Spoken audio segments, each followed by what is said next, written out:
এই জামিনের বিরোধিতা সে করেছে। এখন সে জেলখানায় কেন গিয়েছে, কি চাচ্ছে, এটা সত্যি আমি জানি না, আমার পক্ষে জানা সম্ভব না, কারণ আমি তো তার সাথে কথা বলি না। কত মামলা আমি করি, কখনো তো আমি ফেসবুকে দিয়ে মনে হয়নি আমার প্রতিদিনই আমাদের মামলা হয়, জামিন হয়, মামলা হয়, বড় বড় ভালো মামলাই করি। তখন আমার তো কখনো মনে হয়নি জানেন যে আমি একটু ফেসবুকে দিয়ে একটু সোয়াপ করি, আজকে মামলা জামিন করিয়েছি। মজার ব্যাপার হচ্ছে মানে এখন আমি গেলেই মানুষ বলছে পিছন থেকে শুনি যে ওই যে মামুনের আইনজীবী। এটা মাঝে মধ্যে ফাজলামো করে মজাও লাগে, কিন্তু যখন ওই যে বললাম আসলে ওই সময়টা খুব খারাপ গেছে, কয়েকদিন মন খারাপ লেগেছে, আত্মীয় স্বজনদের কথা যখন কানে এসছে তখন খুব খারাপ লেগেছে। আমি ভাইরাল যদি হতে চাইতাম, আগেও মনে হয় বলেছি, আমি অনেকগুলো ভালো ভালো কাজ করেছি, একদম রিমার্কেবল কিছু ওয়ার্ক আমার হয়েছে, কিছু কিছু মামলা আমার ছিল, খুব ভালো ভালো মামলা এবং ভালো ভালো নির্দেশনা ওই মামলাগুলোতে এসেছে এবং বেশ ভালো, মানে কি বলবো, আমি ওগুলোতে তো আমি প্রত্যেকটা চ্যানেলে আমার সাক্ষাৎকার গিয়েছে, একদম শীর্ষস্থানীয় টিভিতে যেগুলো ভালো ভালো চ্যানেলগুলো আছে ওগুলোতে। তো তখন কি আমি পারতাম না আমার ওইগুলো ভিডিও একটা টিকটকে আপলোড করে দেওয়া?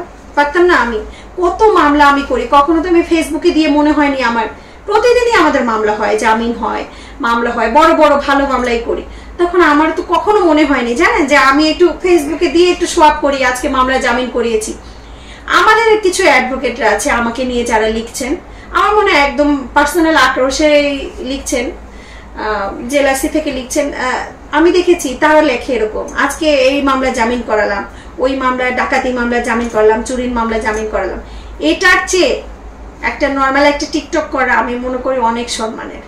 আমি ব্যক্তিগতভাবে আমার খারাপ লেগেছে আমার ফ্যামিলি মেম্বার যারা আসলে ধরেন আমার সামনে কেউ হয়তো বা কথা বলছে না, কিন্তু আমার যারা ফ্যামিলি মেম্বার আছে আমার বাবার বাড়ি শ্বশুর বাড়ির দিকে, তাদের কাছে হয়তো বা আত্মীয় স্বজনরা ফোন করে বা বিভিন্নভাবে, ওনাদের জন্য আমার মন খারাপ হয়েছে। সত্যি বলতে মাঝখানে একটা ঈদ গেল, মন খারাপ এই জন্য হয়েছে কারণ ওনারা তো আমার মতো বুঝিয়ে বলতেও পারবে না, আর যারা বলে তারা আসলে খুব বাজেভাবে বলে, হ্যাঁ কি হয়েছে, এরকম করছে কেন, ওরকম করছে কেন। মজার ব্যাপার হচ্ছে অনেকে বিষয়গুলো বিশ্বাসও করে বসে আছে যে এই বাচ্চা ছেলেটা, মানে মানুষ যা লিখছে আর কি।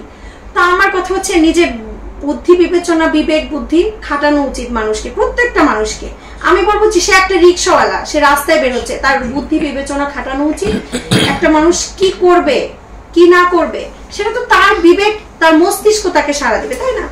তো ওইটা খাটাতে হবে এবং বুঝতে হবে আসলে কি বলছি আমি কি পাগল হয়ে গেছি? আমার মনে হয়েছে যারা কমেন্ট গুলো করেছে আমার পরিচিত অনেক, আমার এদেরকে একদম অ্যাবসার্ড মনে হয়েছে। সেদিন যেরকম বললাম লাইলাকে আমার অ্যাবসার্ড মানে বিকৃত মানসিকতার মনে হয়েছে, আর যারা এই কমেন্ট গুলো লিখেছে আমার তাদেরকে অ্যাবসার্ড মনে হয়েছে। মজার ব্যাপার হচ্ছে মানে এখন আমি গেলেই মানুষ বলছে পিছন থেকে শুনি যে ওই যে মামুনের আইনজীবী। এটা মাঝে মধ্যে ফাজলামো করে মজাও লাগে, কিন্তু যখন ওই যে বললাম আসলে ওই সময়টা খুব খারাপ গেছে, কয়েকদিন মন খারাপ লেগেছে, আত্মীয় স্বজনদের কথা যখন কানে এসছে তখন খুব খারাপ লেগেছে, এই আর কি। আমরা যেটা দেখেছি অনেক সিনিয়র আইনজীবী আমাদের সম্মানিত সবাই যারা গেছেন, ওনারা সবাই আমাকে খুব স্নেহ করেন এবং যারা লালার পক্ষেও গেছেন সবাই আমাকে খুব স্নেহ করেন। তারপর আমরা যারা আইনজীবী আমাদের তো মামলায় ডাকলে আমরা যাবই, এটাই বেশ স্বাভাবিক, তাই না? তো স্যাররা গিয়েছেন এবং স্যাররা শুনে অনেক অনেক আইনজীবী ছিল তার পক্ষে, বেশ ভালো ভালো লয়ার সে অ্যাপয়েন্ট করেছে এবং এই জামিনের বিরোধিতা সে করেছে। এখন সে জেলখানায় কেন গিয়েছে, কি চাচ্ছে, এটা সত্যি আমি জানি না, আমার পক্ষে জানা সম্ভব না, কারণ আমি তো তার সাথে কথা বলি না। দিনের শেষার্ধে এমন সময় জামিনটা হয়েছে, আমরা অনেক চেষ্টা করেও আজকে ওকে বের করতে পারি, কারণ আপনারা তো জানেন ওরা লক আপ হয়ে যায় 5টার মধ্যে, ওরা মানে দেখা সাক্ষাতের সবকিছু বন্ধ হয়ে যায় 5টায়।